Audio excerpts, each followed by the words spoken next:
Vous écoutez le podcast de So Sweet Planet. Je suis Anne Greff et je vous propose des rencontres autour des thèmes des droits humains, de la culture et de l'environnement. Aujourd'hui, j'accueille sur So Sweet Planet Marcia Burnier pour son premier roman Les Orageuses, paru dans la collection Sorcières de la maison d'édition Cambourakis. Bonjour Marcia. Bonjour. Alors, nous sommes en interview à distance, donc quelquefois il faut un petit peu se caler, prévenir les auditeurs s'il y a des tout petits problèmes de son. Enfin, en général, ça se passe plutôt bien. Je vais lire, si tu veux bien, un petit extrait de la présentation qui figure sur la 4e de couverture de ton livre, pour que nos auditrices et auditeurs sachent tout de suite de quoi on parle. Et puis ensuite, je vais te demander de nous en parler un peu plus. Voilà. Les Orageuses racontent l'histoire d'une impossible réparation, celle d'une bande de filles ordinaires qui décident un jour de reprendre le contrôle de leur vie ensemble et de partir en quête de leur propre justice après avoir été violées. Après Bâtir aussi et On n'a que 2 vies, Les Orageuses est une nouvelle création produite dans les marges féministes et queer de la société française contemporaine. Un texte profondément d'actualité dans un contexte de visibilisation des violences sexuelles, tout à la fois sensible et radical, qui dépeint des personnages de femmes se débattant avec leurs fantômes et leur vécu, mais se réparant collectivement. Alors, en fait, j'ai beaucoup aimé ce roman, j'ai aimé son ton, j'ai aimé le fait que ça reflète très bien la génération à laquelle tu appartiens, enfin une partie de cette génération, peut-être pas toute la génération, mais en tout cas une partie. Et en fait, ce qui m'a amusée aussi, c'est que en le lisant, je me suis dit, ça vient flatter des instincts qui ne sont peut-être pas les plus élevés, en fait, mais il faut avouer qu'en tant que lectrice, on ressent quelque chose d'un peu jubilatoire à voir ces jeunes femmes décider de prendre en main d'une façon radicale quelque chose qu'on leur refuse partout, leur réparation. Et donc, j'aimerais bien savoir comment est né ce livre et qu'est-ce qui t'a donné envie de l'écrire, parce que pour un premier roman, c'est quand même un sujet qui n'est pas anodin, qui est fort, qui est délicat aussi à traiter.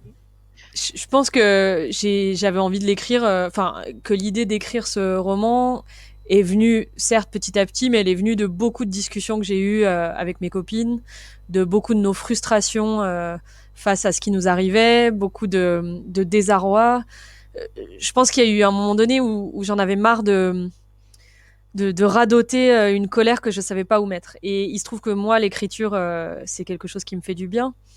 Et je crois que j'avais envie de donner un peu une place à toutes ces histoires, une place un peu privilégiée dans un livre qui est publié, etc. J'avais envie de leur donner une place, quoi, vraiment de les faire sortir des murmures qu'on se fait justement entre amis, des histoires qu'on se passe à l'oral entre copines. Voilà ce qui s'est passé, voilà, j'en ai trop marre, je sais pas quoi faire, etc. De toutes les choses que je voyais autour de moi. J'avais envie de les écrire et de les écrire sans censure, quoi, d'écrire vraiment qu'est-ce qui se passe quand on a été violé pour certaines d'entre nous et dans quel état la société nous laisse quand elle nous refuse toute possibilité de réparation. Je crois que ça venait d'un constat où j'en avais vraiment marre que la seule proposition qu'on me donne, c'était de payer cher des psychothérapies et de pardonner. Et ça, je pense qu'il y avait quelque chose qui n'était pas satisfaisant. Moi, j'en avais marre qu'on me parle du pardon. Je voyais pas trop en quoi c'était intéressant pour moi, en fait, le pardon. Et d'ailleurs, ça semblait faire du bien à personne autour de moi. De toute façon, on n'arrivait absolument pas à pardonner. Pardonner quoi, pourquoi, qui. Et voilà, du coup, c'est né un peu de cette colère-là, de cette lassitude aussi de devoir expliquer tout le temps à l'entourage, aux gens que je croisais, etc., de devoir expliquer la colère, de devoir expliquer pourquoi ça va pas toujours bien, etc. Je me suis dit, je vais tout mettre dans un livre, et puis comme ça, voilà, après ça sera plus simple. Tout le monde, les gens le liront et j'aurai moins besoin d'expliquer. Et pourquoi ce titre ? Est-ce que ça vient de quelque chose de particulier ? Je crois que c'est un titre vraiment très personnel. Moi, j'adore l'orage. Je trouve que c'est c'est vraiment un de mes phénomènes météorologiques préférés. C'est un moment où, du coup, le ciel est très chargé et il se décharge d'un coup de manière très puissante. C'est un peu la manière qu'a le ciel d'exploser son ras-le-bol presque, ou sa colère, voilà. Et je trouve qu'en plus, le sentiment qu'on peut avoir l'été quand le temps est très très lourd et que tout d'un coup l'orage arrive, c'est vraiment un sentiment de satisfaction. Et et c'est un très beau phénomène. C'est très puissant, c'est souvent très agréable à regarder. Et ouais, moi, j'avais envie de les appeler comme ça, quoi.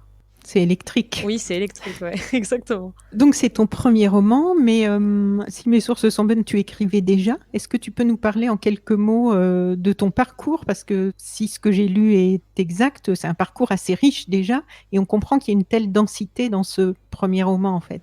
Ouais, du coup, moi j'ai commencé à écrire de manière publique, disons, pas juste dans mon journal intime ou pour moi, en écrivant sur mon travail. Donc à l'époque, j'étais assistante sociale dans un centre de santé pour migrants, et c'était un peu la même démarche dans le sens où je crois que j'en avais marre des gens qui semblaient très étonnés de ce que je voyais au quotidien. J'avais envie de raconter qu'est-ce que c'était réellement la vie des personnes que je voyais, qu'est-ce que c'était réellement la vie d'une assistante sociale dans ce genre de centre, parce que c'était dur, je trouvais ça lourd, les situations que je voyais étaient lourdes. Et du coup, j'ai écrit un premier texte un peu d'une traite qui a été publié sur un site qui s'appelle Retard Magazine. Et puis le texte a beaucoup tourné, il a été du coup, j'ai reçu énormément de retours par rapport à ce texte-là.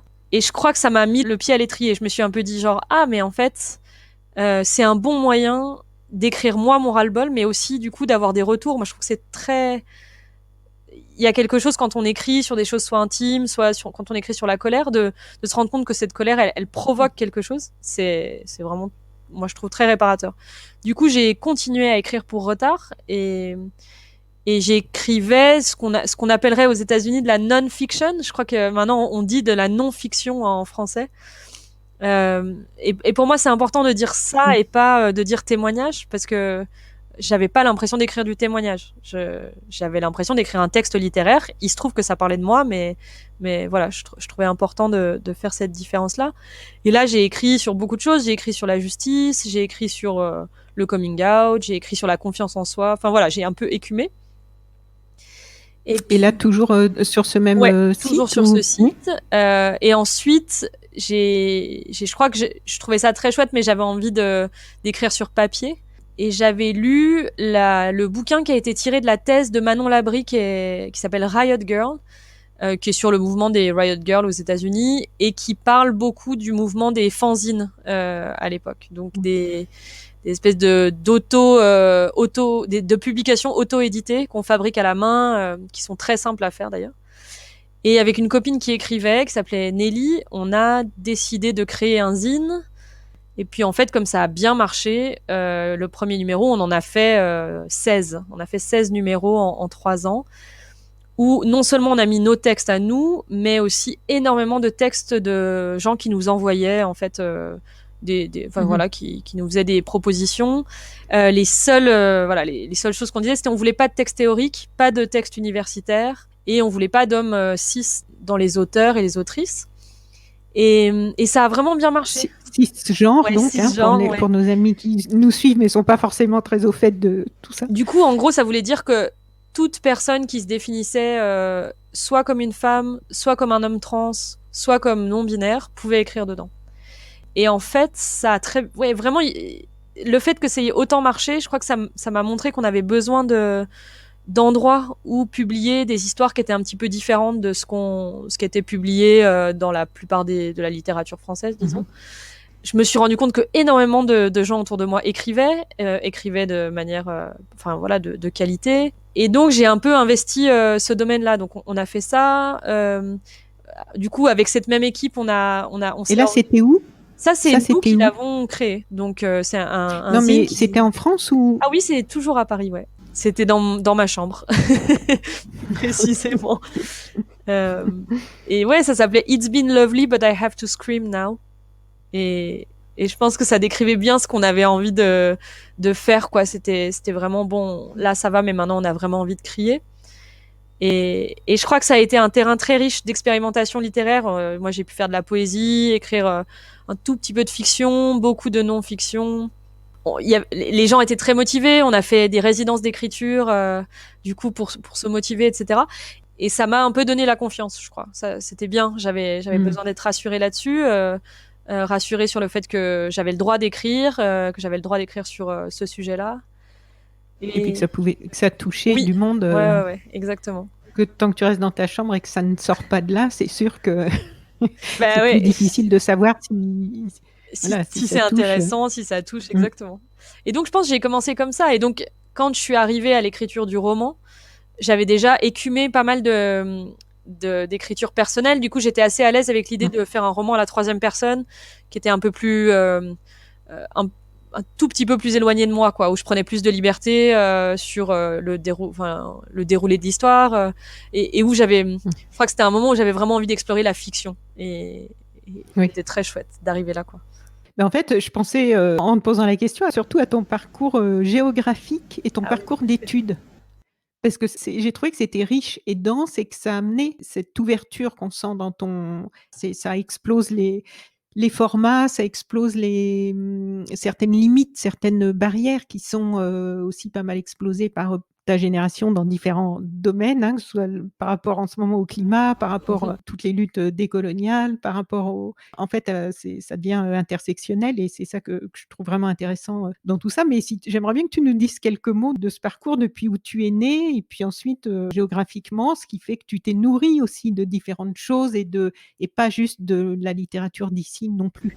Ah oui, bah, du coup, effectivement, ouais. Donc moi, je suis née à Genève, en Suisse, mais j'ai grandi en Haute-Savoie, donc à la frontière, dans un tout petit village, vraiment minuscule, dont je tairai le nom. Mais j'ai grandi là-bas, et j'ai eu hâte de partir à 17 ans et demi, quoi. Je suis partie dès que ça a été possible de partir. Je suis d'abord partie à Grenoble, puis ensuite je suis partie à Lyon. Et là, j'ai fait une licence en cinéma et photographie, mais je crois que ça c'était pas encore assez satisfaisant pour moi comme découverte. J'avais envie d'aller plus loin, et j'ai eu de la chance.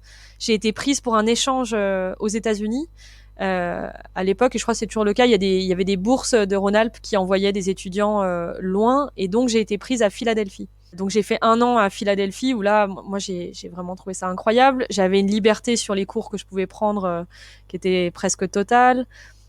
Toujours J'ai en cinéma photo Ouais, ou? alors du coup, je faisais Oui. cinéma photo, mais bon, là-bas, j'ai pu prendre des cours beaucoup plus spécialisés, beaucoup plus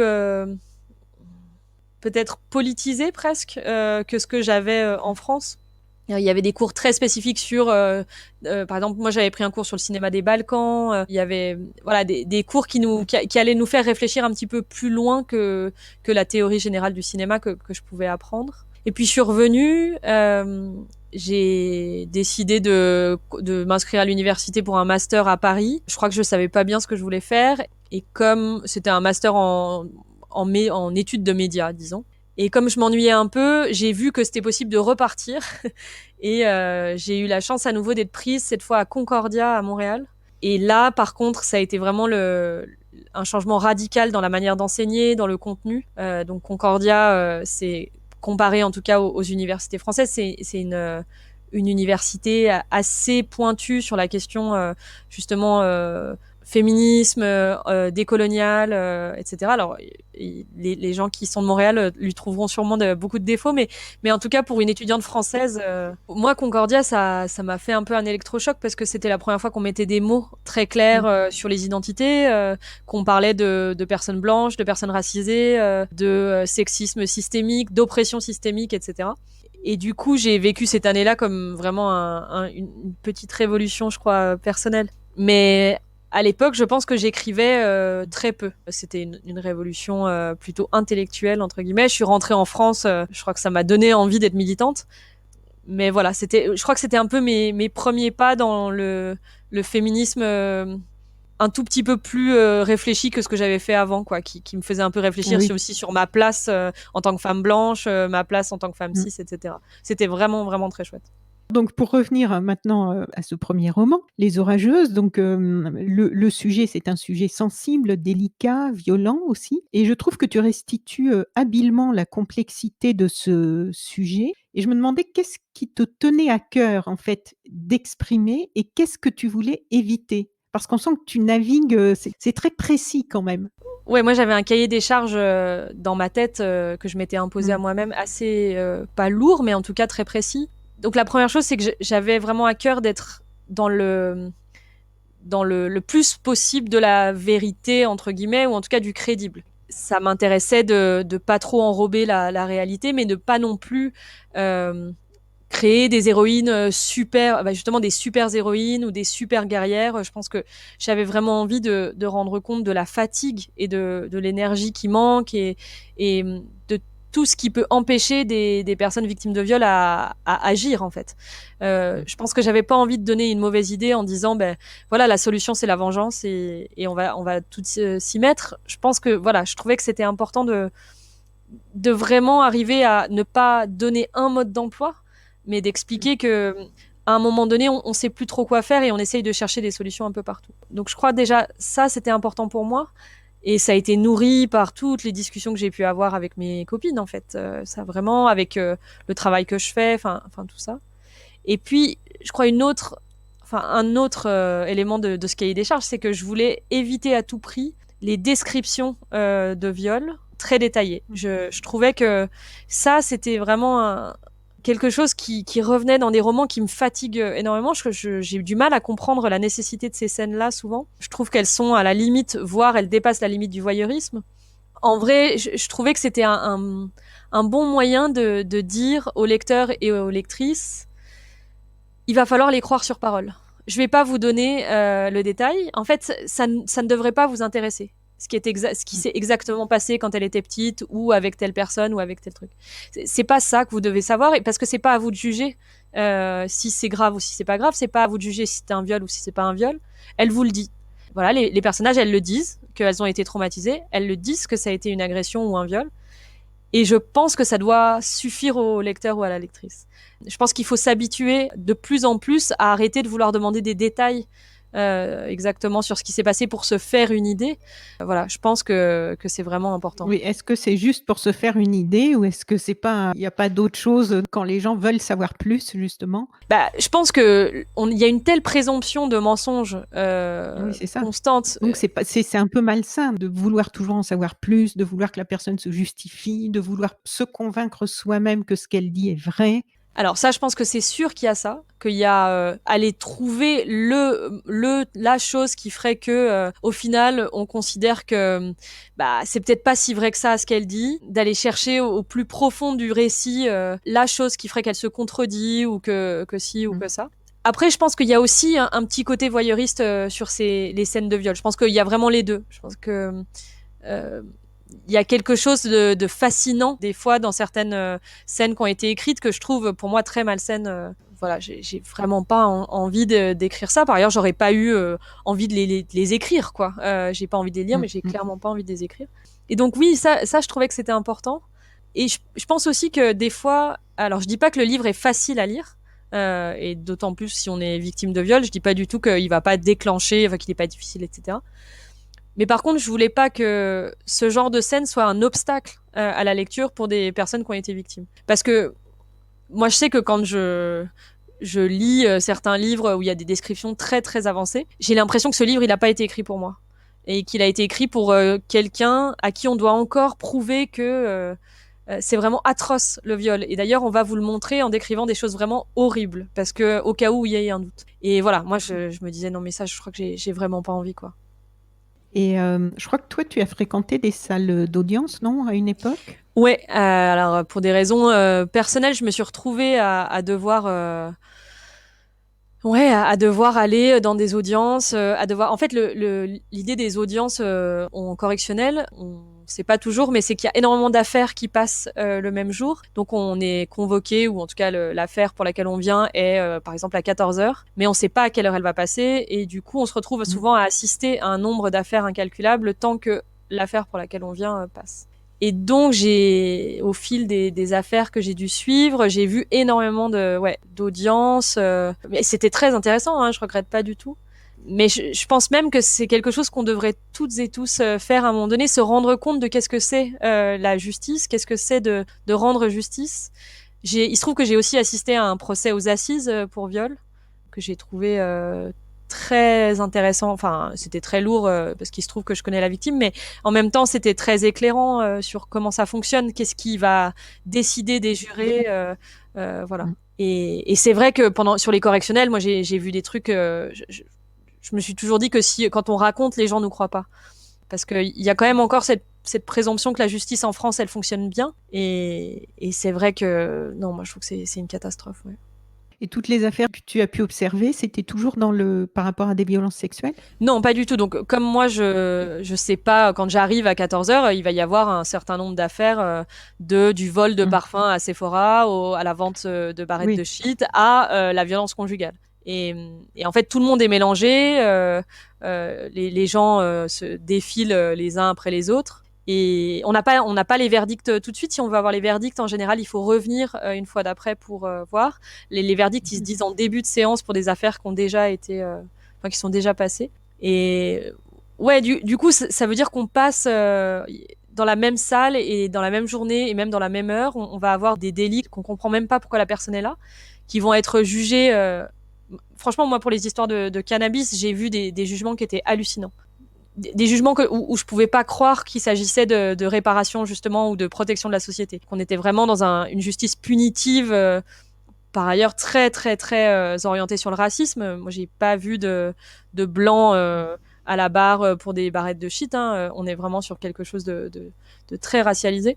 Et, et tout d'un coup, on va avoir au détour de ça un homme qui comparait. Alors moi, celle qui m'a marquée, et je crois que je la décris dans le livre, c'est un homme qui comparaissait parce qu'il avait claqué sa portière de voiture sur la jambe de son ex-conjointe à plusieurs reprises et qui maintenait que c'était pas de sa faute, qu'il n'avait pas fait exprès. Et je me souviens parce que l'avocat de la partie civile, donc la dame, disait mais enfin il y a quand même des témoignages de vos enfants qui disent que vous êtes violent envers votre femme. Vos enfants ne veulent plus vous voir. Qu'est-ce que vous voulez répondre à ça? Et il avait balayé ça, l'accusé, en disant non mais ça c'est la mère qui invente, c'est la mère, voilà. Et je m'étais dit ça c'est sûr qu'il va être condamné. Et en fait pas du tout.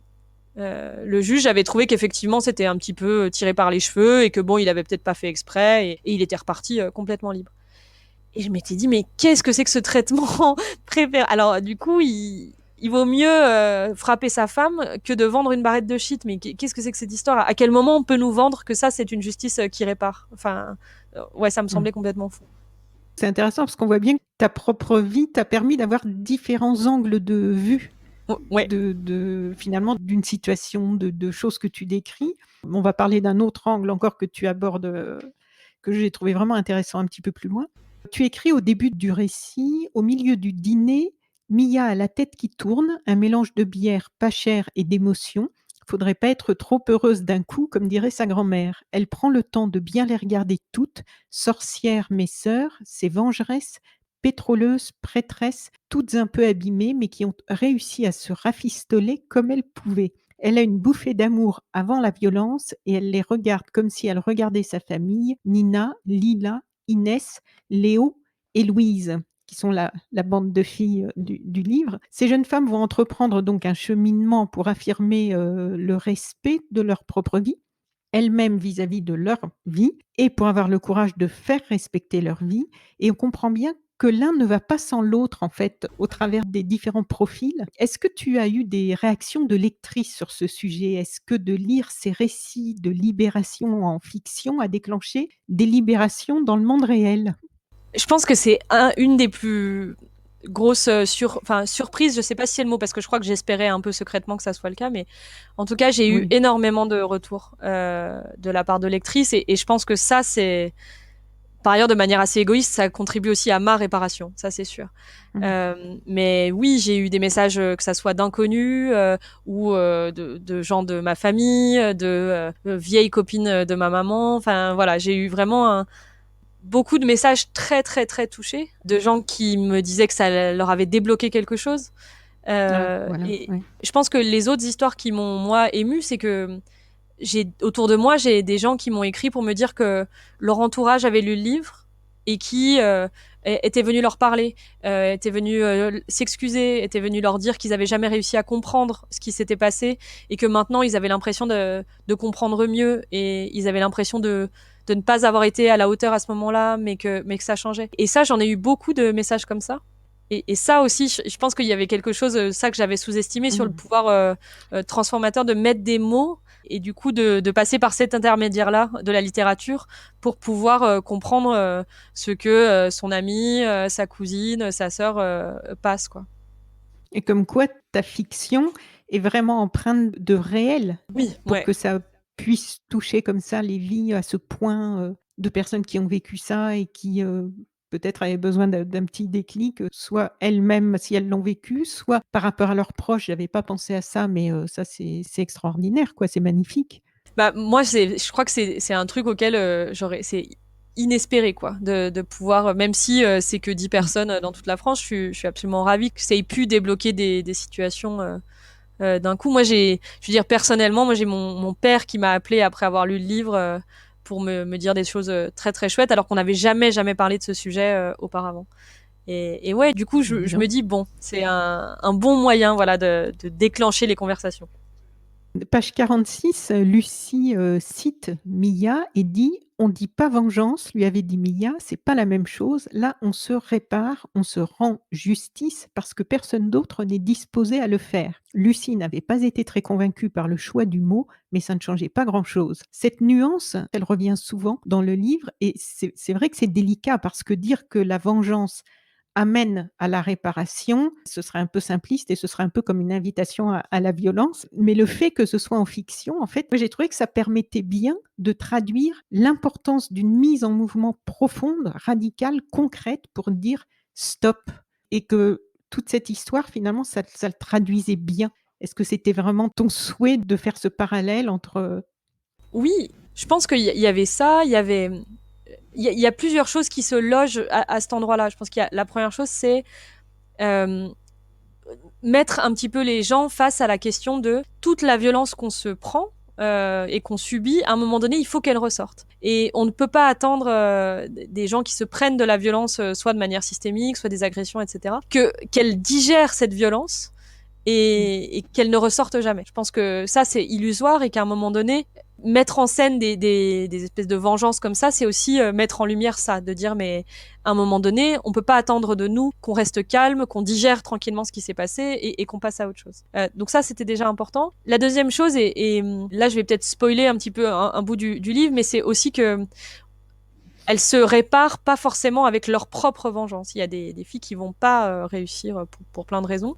Et le fait d'avoir fait quand même quelque chose de collectif, d'avoir agi pour les autres, les répare elles-mêmes. Donc ça, je pense que j'avais vraiment envie que ça soit ça, que ce soit pas juste, et ben tout le monde va avoir son propre type de vengeance et ça va être comme ça. Elles arrivent à montrer que, en fait, c'est le collectif qui les répare. C'est ce lien qu'elles ont entre elles, c'est cette sororité-là, plus que la réelle violence de ce qu'elles vont faire.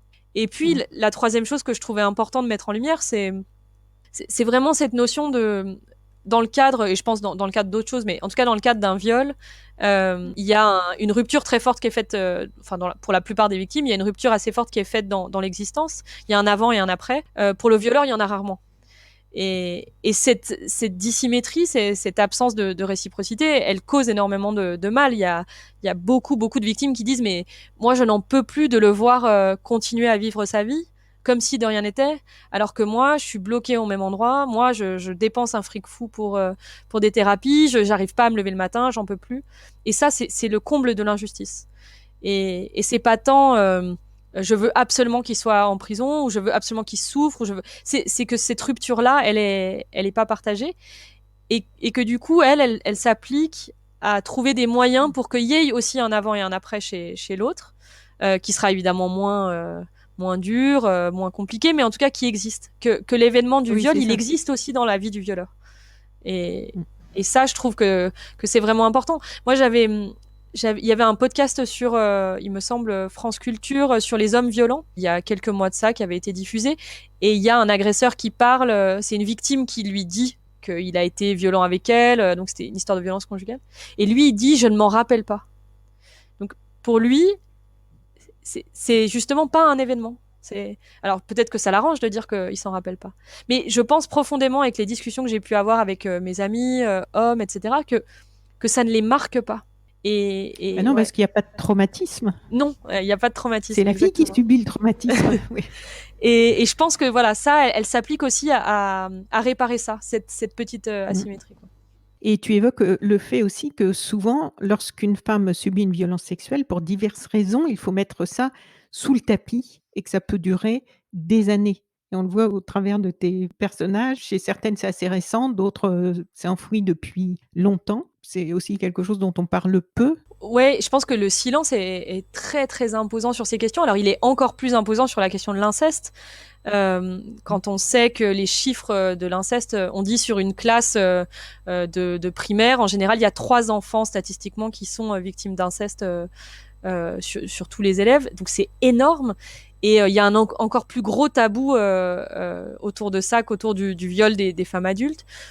Mais je trouve que le parallèle est intéressant, notamment parce que ce qu'on dit toujours, et moi je sais que je bosse au planning familial et c'est quelque chose qu'on répète beaucoup, c'est que les enfants victimes d'inceste, ils parlent toujours. Il y a toujours un moment donné où ils ont parlé et où on leur a signifié que leur parole n'était pas importante, où on leur a signifié que soit qu'ils étaient des menteurs ou que leur parole ne valait pas grand-chose. Et à ce moment-là, ils vont se taire. Et j'ai l'impression que pour beaucoup de femmes adultes qui vont du coup subir un viol, elles vont, c'est pas qu'elles vont forcément parler, mais il va y avoir un climat qui va pas être propice à la parole. Et ça, c'est pas de leur responsabilité à elles. Ça, c'est collectivement, on doit réussir à redonner de l'espace à ces récits-là. On doit pouvoir poser des questions, repérer, aller creuser quand voilà, une copine nous dit qu'il s'est passé un truc bizarre, qu'il s'est passé quelque chose dont elle est pas trop sûre, etc. Il doit y avoir un espace où ces récits-là peuvent exister. Et ça, je pense qu'on est encore très mauvais. Je pense que on n'a pas envie d'entendre. On trouve que c'est peut-être soit trop horrible, soit pas assez. Donc il y a soit les viols qu'on considère qui sont pas assez importants, pas assez spectaculaires, donc on n'a pas envie de les entendre, et soit les viols qui sont trop spectaculaires, trop horribles pour l'entourage, et où là, on n'a vraiment pas envie d'avoir le détail non plus parce qu'on trouve ça trop dur. Et ça, je pense que c'est quand même une réaction très très égoïste face à la violence sexuelle, pour le coup pas du tout sororale, ni pas du tout soutenante, quoi. C'est de rappeler que c'est difficile peut-être d'entendre, mais c'est encore plus difficile de le vivre. Et que là, bah, il va falloir un petit peu faire un effort, quoi. La sororité, ça demande un effort, le soutien, ça demande un effort. Et je pense que en vrai, moi, je veux dire, on s'habitue à entendre ces récits-là, on s'habitue à trouver des moyens d'évacuer si quelque chose nous a beaucoup touché. Mais c'est évidemment pas à la victime qu'il faut dire oh, ça me traumatise ce que tu dis, je crois que je peux pas entendre ça. Ça, c'est pas possible, ouais. Et je pense que c'est une des raisons pour laquelle les gens ne parlent pas. Hein. C'est pas inné le fait de garder ça sous silence. C'est quand même que visiblement l'espace n'est pas fait pour. Et tu penses que puisqu'on a beaucoup parlé de la période post-MeToo, tu trouves que ça a vraiment libéré quelque chose? On entend tout par rapport à ça. Certaines personnes disent: «Mais oui, il y a un après, il y a un avant». D'autres personnes, moi je crois que ça dépend aussi dans quel milieu social on est, dans quel, endroit du monde on vit, même en France. Entre à Paris et être dans une petite ville ou un petit village, en province, c'est pas non plus pareil. Toi, qu'est-ce que tu penses de ça par rapport, à ce que tu vois autour de toi? Moi, j'ai quand même l'impression qu'il y a une différence. Alors, je pense qu'il y a plus. La première différence, c'est que c'est pas tant que la parole se libère, mais que l'écoute est plus présente. C'est vrai que c'est des récits qu'on écoute plus parce qu'ils sont là, parce qu'il y a quand même des prises de conscience à force de marteler, etc. Et j'ai l'impression que c'est pas que MeToo, c'est qu'il y a eu une espèce d'effet boule de neige qui quand même, moi j'ai l'impression qu'on voit de plus en plus de dénonciations, le phénomène des collages aussi. Les collages, il y a des filles qui collent à côté de chez moi en Haute-Savoie, dans un tout petit bled, ce qui aurait été inimaginable au moment où moi j'ai grandi. Qui colle. Est-ce que tu peux expliquer parce qu'en fait, le podcast, tu sais, il est écouté un peu à différents endroits dans Ouais, le monde, c'est vrai. quelquefois par des gens Tu as qui sont raison. pas du tout dans les problématiques dont on parle aujourd'hui. Il y a un mouvement, d'ailleurs pas qu'en France, mais je crois que ça a démarré en France, mais en tout cas de collage féministe où du coup l'idée c'est que des groupes d'activistes collent des messages sur des feuilles, donc écrits en noir sur des feuilles blanches. Et au début il y en a eu beaucoup à Paris, donc c'est des messages, il y avait on te croit. C'était beaucoup autour des féminicides. Donc, elle nous manque à mes sœurs. Il y avait énormément de choses comme ça, des collages en hommage à des femmes qui avaient été assassinées. Et puis ensuite, il y a eu aussi beaucoup de collages sur le viol, sur l'homophobie, la transphobie, le racisme. Et Et c'est vrai que moi, à mon époque, il y avait même pas de tag féministe, je pense, là où j'ai grandi, et que là, mon père m'a appelé pour me dire que juste à côté de là où on est, il y a des filles qui ont donc collé sur des feuilles blanches euh, range ta bite de violeur, j'ai mon sécateur. Ce que je veux dire n'aurait jamais été possible Dis donc. à mon époque dans ce Mmh. petit village. Et je me suis dit oui, c'est quand même que les choses changent sur la prise de Oui. parole dans l'espace public, sur la prise de place dans l'espace public. Il y a beaucoup de résistance, ça c'est sûr, mais quand même, il y a un soutien très fort qui est en train de monter quand même. Et j'ai Mmh. l'impression aussi qu'on parle de plus en plus de sororité, qu'on parle de plus en plus de qu'est-ce qu'on fait quand on voit une fille être en difficulté dans l'espace public, qu'est-ce qu'on fait quand on voit une collègue dans l'espace public, qu'on a un petit peu compris qu'il fallait arrêter de compter sur les hommes et qu'on pouvait aussi essayer de compter entre nous, quoi. Et tout le long, on voit que cette émancipation, en fait, c'est la bataille tout le temps, hein, avec le doute. Il faut qu'elle gagne sur le doute et il y a un petit passage d'ailleurs où tu écris, page 27: «Devant la porte, la tension est palpable. Les filles évitent de se regarder, trop effrayées à l'idée que l'une d'entre elles puisse décider de renoncer, de partir sur le champ, de dire à voix haute qu'elles n'y arriveront jamais. Et si les cartes s'étaient trompées? Et si les sorcières n'en étaient pas vraiment, trop arrogantes pour entrevoir les failles de leur plan?» Je trouve que ce petit passage, il reflète bien, en fait, le doute intérieur, quoi. Il y a la rage, on a envie d'y aller, on a envie de bon, on va pas tout dévoiler, mais de poser des actes qui peuvent nous apporter une réparation, je parle à leur place et en fait, il y a quand même toujours ce doute qui freine. Ouais, et ça, pour moi, c'était important de le faire vivre de manière très explicite, parce que il aurait été complètement illusoire et pas du tout crédible de Mmh. penser que ces filles-là baignent dans la confiance en elles et que elles se Oui, transforment immédiatement en super-héroïnes et que la vengeance est un acte facile. Mais ça aurait été mentir et ça aurait été être malhonnête.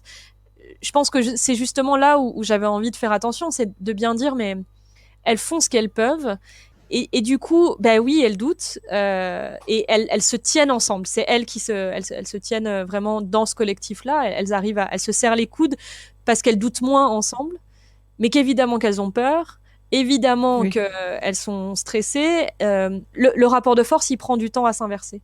Et Mmh. d'ailleurs, je suis pas sûre qu'il s'inverse totalement, mais c'est vrai que moi, je suis assez allergique aux récits de vengeance très manichéens où tout d'un coup, cette femme qui a été complètement détruite Mmh. par un viol très sordide va en ressortir grandie et va tout détruire sur son passage parce que les femmes, elles ont une Oui, force devient une incroyable guerrière, à l'intérieur d'elles. Bon, heu, moi, je crois que ça m'agace et par ailleurs, je me sens pas très représentée. Euh, mmh. je pense qu'un des trucs qui est très difficile, alors ça touche pas tout le monde, hein, mais une partie des personnes qui ont été abusées ou violées, quand même, ce qu'elles en ressortent, c'est la question de la peur. Et la peur, ça peut être très paralysant, d'autant plus que ça vient se coller à cette croyance qu'on nous inculque depuis toute petite, qu'on est moins forte que les garçons euh, Mmh. et on fait pas le poids, en fait. Et ça, je trouve ça très très important de le soulever, quoi, de se rendre compte que ce rapport-là, on l'a beaucoup intériorisé. D'ailleurs, tu fais dire à Lucie: «Pourquoi est-ce qu'on ne fait jamais peur, qu'on ne réplique jamais?» Ouais. Moi, je crois que ça m'intrigue beaucoup de pourquoi est-ce que les hommes n'ont jamais peur. Pourquoi est-ce que pour eux, ils ont aucun problème à aller faire chier des groupes de 5 ou 6 femmes parce qu'ils sont persuadés qu'il ne peut rien se passer pour eux. Et ça, moi, Mmh. je crois que je suis très étonnée de la confiance qu'ils ont et par ailleurs de l'effet que cette confiance a sur nous, hein, parce que c'est comme si elle était transférée. Et à partir du moment où lui a confiance qu'il ne va rien lui arriver, nous, on considère qu'effectivement, on peut rien faire. Mais ça, c'est vraiment quelque chose qui m'interroge beaucoup. Mais c'est un peu de manière plus anecdotique la même histoire que l'homme qui vient aborder des femmes dans la rue. Elles sont trois et il va leur dire, moi ça m'est souvent arrivé, il va leur dire, alors les filles, on est toutes seules ce soir. Bah non, on est trois. Euh, mais du coup, elles ont pas d'homme avec elles. Et donc elles sont Mmh seules. mh. Mmh. Et c'est vrai que des fois, je crois que ça m'interroge beaucoup. J'avais une copine qui faisait beaucoup de stop et qui me disait que à chaque fois que les hommes lui disaient, parce que ça lui arrivait souvent, lui disaient mais vous avez pas peur de faire du stop toute seule? Elle leur répondait et vous avez pas peur de prendre une inconnue dans votre voiture? Je pourrais être une serial killeuse et vous le sauriez pas. et Mmh. que ça renversait tout de suite. Elle disait ça calme tout de suite, et souvent ça crée une atmosphère où plus personne ne parle. Et ça, je trouvais assez intéressant de renverser ça, de dire mais pourquoi vous avez pas peur de moi? Moi, vous me connaissez pas, je suis rentrée dans votre voiture, moi aussi je pourrais vous tuer. Qu'est-ce qui fait que vous y pensez pas? Et ça, je trouve ça assez intéressant. Mais je trouve que Oui. des fois, de renverser un petit peu, même juste dans la parole, ça peut des fois faire du bien. Et c'est vrai qu'il y a plein de filles qui disent. Alors, il y a des filles qui vont avoir des récits en disant, bah moi, le jour où j'ai répliqué, ça a été une catastrophe. Et voilà, ça a été horrible. Mais il y Mmh. a aussi des filles qui Oui. vont dire, mais le jour où j'ai répliqué de manière très simple, j'ai juste dit, mais ça va pas ou quoi. Le gars s'est Mmh. arrêté parce qu'il n'était pas habitué à ça. Et C'est ça, ça. je Il y a pense l'effet de que, surprise voilà, ouais, qui l'effet de surprise est assez intéressant. en discutant, on se laisse aller facilement à dire: «Les hommes, les hommes». Faut peut-être dire quand même certains hommes. Tous les hommes quand même ne sont pas, Non, mais par contre, moi, j'ai pas de problème à dire que tous les hommes sont complices au moins de ce qui est en train de se passer. Et la question, elle est pas tant est-ce que c'est tous des violeurs ou non. Ça les regarde en fait. Mais par mmh contre, ils sont tous concernés par ce problème-là. Et ils ont pas l'air de visiblement vouloir s'en saisir. Et ça, moi, ça m'intéresse pas qu'ils me disent oui, mais moi, j'ai jamais violé personne. Et tant mieux pour toi. Enfin, je vais pas en plus te décerner une médaille. Par contre, moi, j'aimerais savoir concrètement. Qu'est-ce que tu fais pour changer ça? Je pense que c'est la même question sur la question de l'antiracisme ou comme ça. Il suffit pas de dire juste oh bah moi je discrimine pas les personnes noires. Non bah oui, enfin encore heureux. Mais Oui, par oui, oui. contre, moi je suis blanche, j'ai grandi dans un système clairement raciste et bien sûr que je bénéficie de ce privilège-là. Et il faut que je me bouge pour essayer de changer ça. Et les hommes, c'est pareil, c'est pas certains hommes et pas tous les hommes. Moi, je trouve qu'ils devraient mettre plus d'énergie à essayer de combattre le viol et les violences, plutôt qu'à essayer de se désolidariser des quelques violeurs en disant que eux, vraiment, c'est pas ça qu'ils ont fait. Moi, je comprends pas pourquoi ils pensent que ça nous intéresse. Enfin, franchement, on s'en fiche, tant mieux pour eux. L'idée, c'est d'avancer un petit peu au-delà de ça, quoi. Oui, de se mettre en mouvement, Ouais, pour changer les choses, ouais. pas de rester passif. Oui.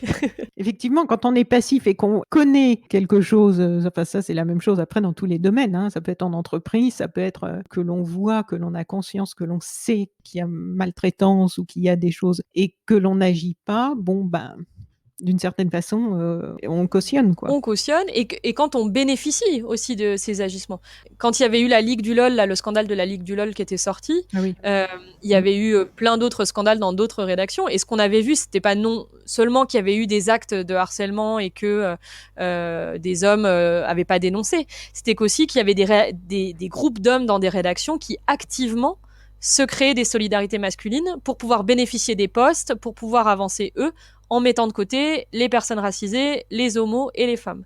Et ça, c'était de manière très systématique, c'était concret, c'était des groupes de discussion entre eux et des moyens d'arriver, eux, à leur fin. Donc, moi, que ces gens-là me disent qu'ils sont pas des violeurs, je veux dire, c'est pas mon intérêt. Moi, ce que je leur dis, c'est oui, enfin, là, il y a un bénéfice très fort que tu fais vis-à-vis de ce privilège masculin-là, et si tu t'en occupes pas, bah, je peux rien faire pour toi, ouais. Parmi, ces 7 jeunes femmes, donc il y a Lucie, qui te permet de parler de victimes, dont les souffrances sont peut-être encore plus que d'autres, invisibilisées. Alors, est-ce que tu pourrais nous lire, ce petit extrait? Tous les jours, dans son bureau, elle voit défiler les violets, mais les violeurs sont introuvables. Ils sont même absents de l'imaginaire. Les filles enceintes disent qu'il n'y a pas de père sur le formulaire de l'organisme qui décide qui sera réfugié ou non, l'OFPRA. Il n'y a pas de rubrique enfant d'un viol. Alors Lucie bricole, elle barre union antérieure et elle écrit en majuscule viol. Elle répète inlassablement que les filles peuvent porter plainte, mais elle n'y croit pas elle-même. Elle a envie de leur dire de se trouver vite une famille, un cercle, parce qu'elles vont être seules face à ça, comme elle l'a été jusqu'à très récemment. Mais elle reste souriante, elle apporte des verres d'eau, elle dit qu'elle comprend en hochant la tête, elle apaise. Mais depuis qu'elle avait revu Mia, l'histoire de vengeance, non de rendre justice, lui trottait dans la tête. Oui, alors ça, moi j'ai trouvé ça très intéressant que tu amènes et on voit que là aussi il y a de ton vécu qui te permet de décrire ça assez précisément, parce qu'on n'en parle pas beaucoup de la situation des femmes migrantes dans tout ça et pourtant c'est très, très présent et c'est bien d'en parler et donc j'imagine que tu as eu des cas, c'est pas juste de la fiction, ce passage-là. Est-ce que tu veux nous en dire quelques mots?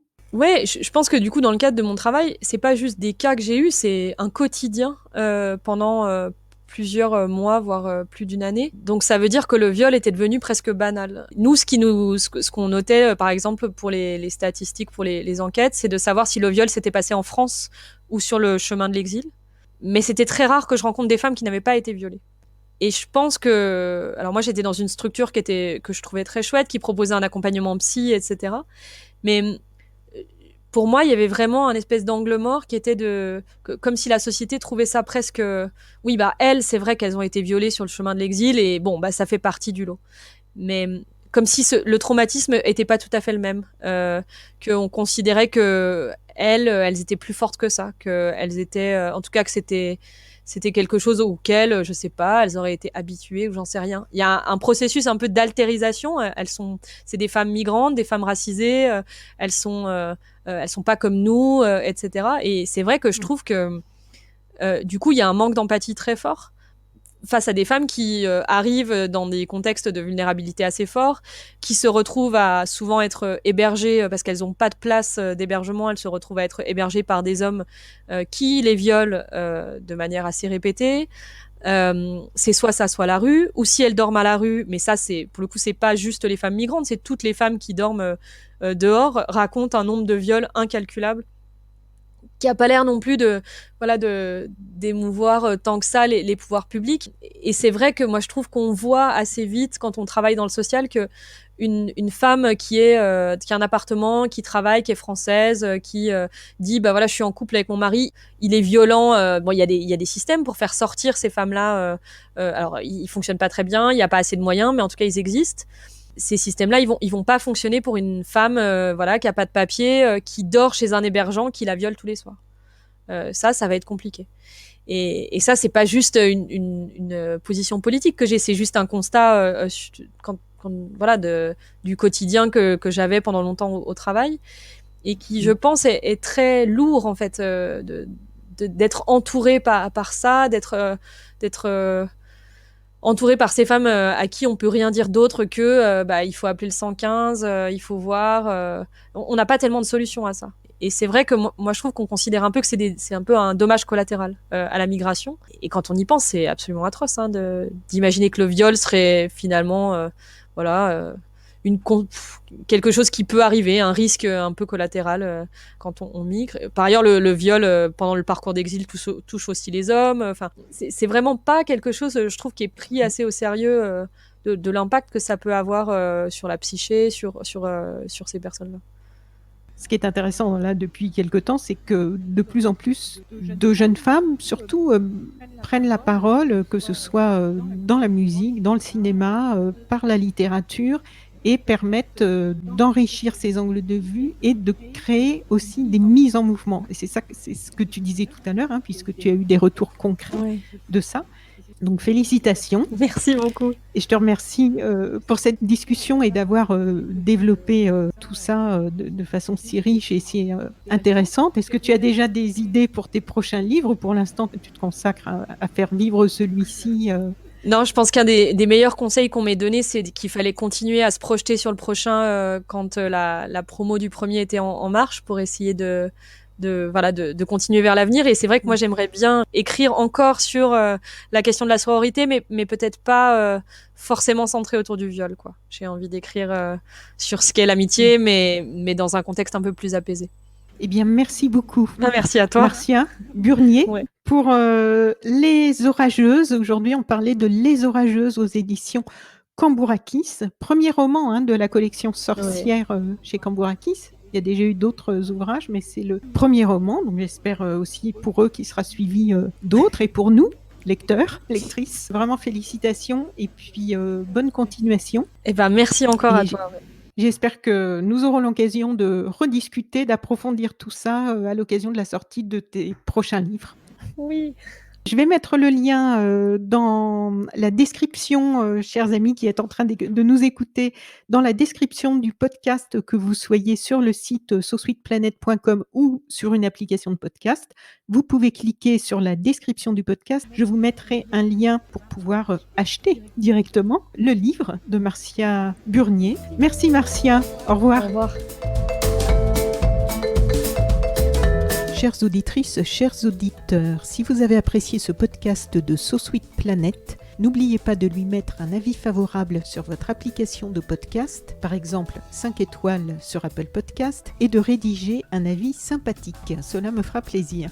Pour plus d'informations sur les droits humains, l'environnement et la culture, vous pouvez suivre la page So Sweet Planet sur Facebook. Enfin, n'oubliez pas de vous abonner gratuitement, soit à la newsletter sur le site sosweetplanet.com, soit au podcast sur votre application de podcast pour être informé des prochains podcasts de So Sweet Planet mis en ligne. À bientôt.